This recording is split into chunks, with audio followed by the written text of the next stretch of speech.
Eto na naman tayo ngayong araw mga ka-universe. Tara, samahan niyo na naman po ako. Eto na po pala yung short video na nangyari nung isang araw. Nagyaya po kasi sila mga ka-universe yung mga relatives namin. At dahil bakasyon at may extra, go na go tayo mga ka-universe. Ilang months na kasi mga ka-universe na hindi tayo napapasama sa mga gala nila. Baka makalimutan ko mga ka-universe, dito po pala kami sa Pangasinan pumunta. At mukhang nandito na kami mga ka-universe, tara!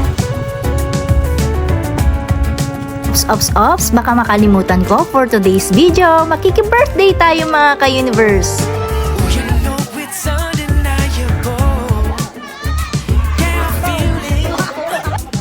Itong mga relatives po namin minsan mga ka-universe ay mahilig po silang mag-outing talaga. Kahit simple lang yung baon, basta magkakasama.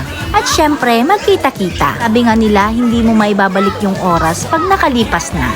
Sayang yung moments mga ka-universe. Kaya sometimes, kailangan din may family bonding. Pag nagawi po kayo dito mga ka-universe, ay marami pa po silang place na pool na pwede nyong ipasara at pagpipilian. Once kasi na nabayaran nyo na, ay wala na pong entrance fee. O ayan, nakapag-advertise na ako.